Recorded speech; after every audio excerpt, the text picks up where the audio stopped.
Extrait de Que ma joie demeure de Jean Giono, page 134 à 140. On gratta à la porte du couloir.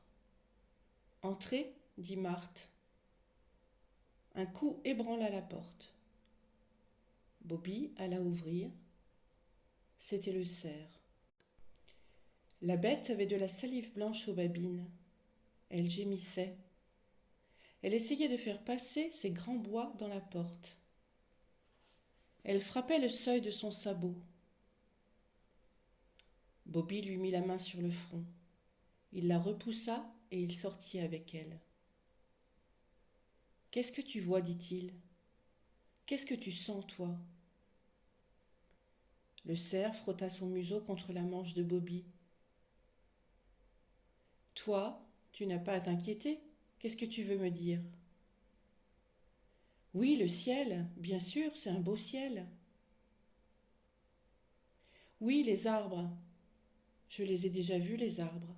Ils sont fleuris. »« Oui, je les ai vus ce matin à travers le brouillard du printemps. »« Oui, la terre. Qu'est-ce que tu sens dans la terre ?» Le cerf roucoula un long mot sombre qui fit trembler son gosier et ses babines. Il découvrit ses dents, souffla un peu de morve, ouvrit ses narines bleues, éternua et se mit à marcher vers le hangar. Il regarda si Bobby suivait. « Je viens, dit Bobby. » Il venait.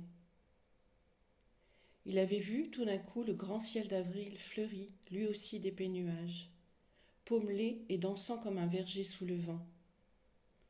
Il avait senti la chaleur dans sa chair, et le soleil levé et déjà chaud n'était plus seulement du soleil, mais un aliment qui, à travers sa peau, suintait jusqu'à son cœur, plus nourrissant que de la farine et de la salive mélangée. Il se sentait presque cerf, presque bête. Il savait d'avance, par science de bête, que, là où le cerf le menait, il y avait intérêt de cerf et intérêt de son cœur à lui, Bobby, alimenté soudain par la farine d'or du soleil. Il avait pensé appeler Jourdan et Marthe, puis il s'était dit « Je leur dirai tout à l'heure. Au fond, je ne sais pas où ils me mènent.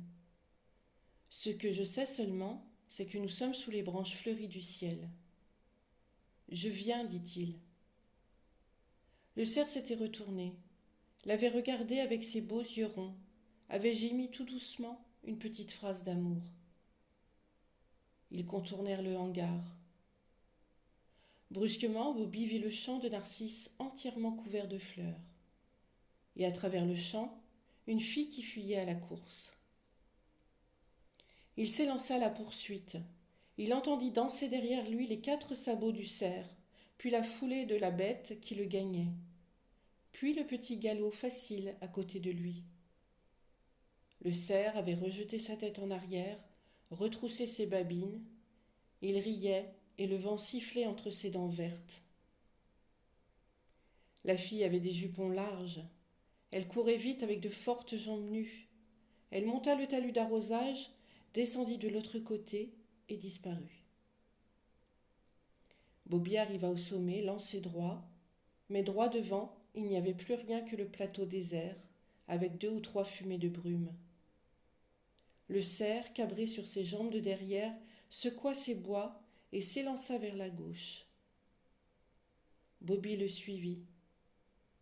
La fille courait là-bas devant vers la lisière de la forêt. Maintenant, il ne pouvait plus la perdre de vue. Il fallait la gagner avant les arbres. Elle tenait ses jupons relevés, elle courait à pleines jambes, ses cuisses nues faisaient mousser du linge blanc. Elle crocheta vers la droite. Là, il y avait un verger fleuri. Elle le traversa. Elle filait vers ce côté du ciel où s'entassaient les nuages d'un orage du matin. Sur la bande rase, elle était seule, blanche, contre les nuages profondément bleus. Elle s'arrêta, fit face, mit sa main sur son cœur et attendit.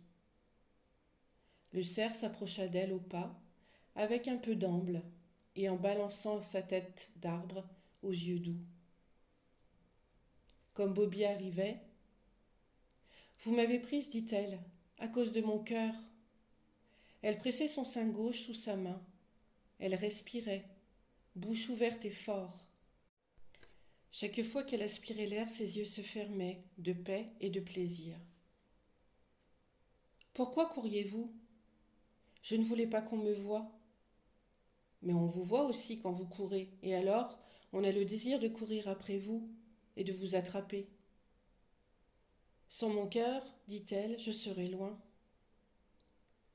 Elle avait en effet le visage même de la vitesse, avec des chairs lisses et tous les cheveux jetés en arrière et mousseux, comme la poussière que soulève le pas puissant des orages. On peut aller très loin même avec son cœur, dit Bobby. Il avait lui ses beaux yeux d'homme. Il sentait que leur lumière grandissait et qu'elle jaillissait de lui, brillante et fine. « Voulez-vous revenir » dit-il. « Maintenant que je suis plus calme ?»« Oui, dit-elle. » Il tendit la main, elle la prit. Ils retournèrent du côté de la ferme. Le cerf resta un moment immobile. Il fit quelques pas en avant, droit devant lui, dans l'ancienne direction de la course, vers le large du plateau. Les bois, l'horizon où sous l'orage tremblaient les profondeurs du lointain.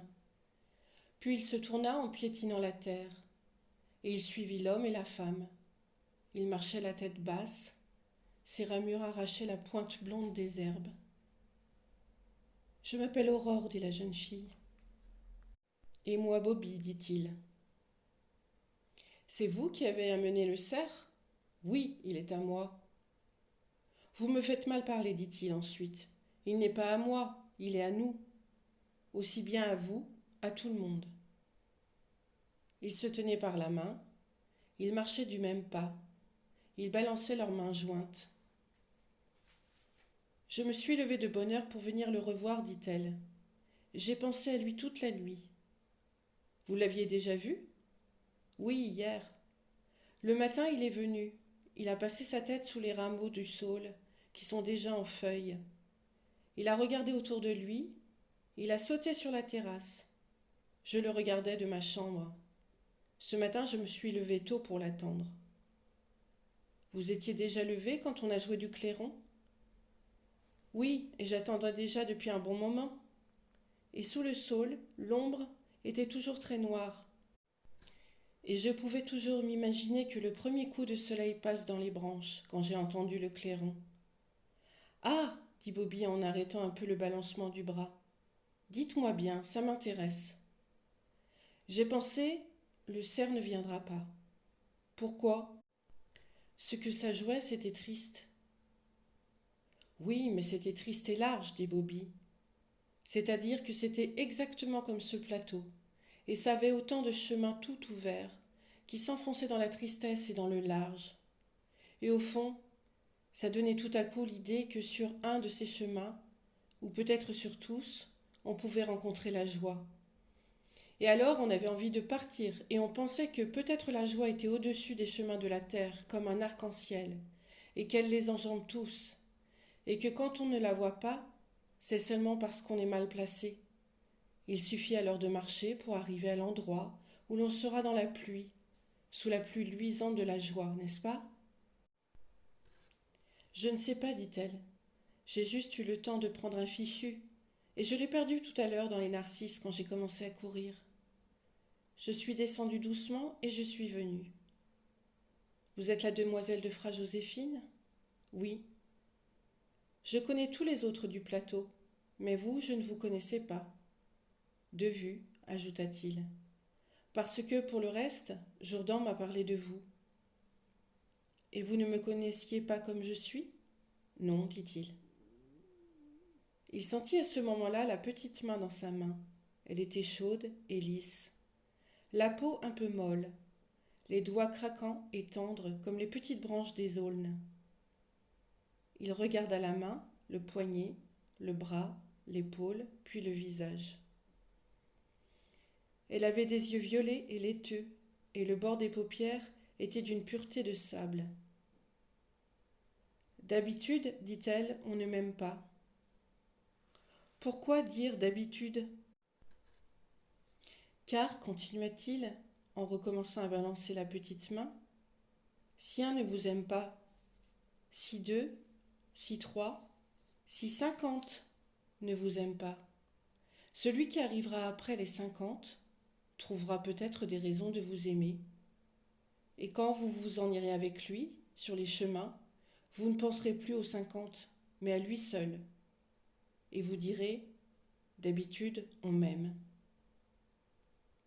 Je ne sais pas, dit-elle. Quand vous parlez longtemps, on vous comprend moins. J'ai toujours cru qu'on me comprenait mieux, dit-il d'un air fâché. Non, dit-elle, mais c'est agréable de vous entendre parler. On n'a pas besoin de comprendre, on se laisse faire. Me connaissez-vous mieux maintenant? Oui, et moi? Je ne vous connais pas du tout, dit-elle. Je suis l'homme au cerf.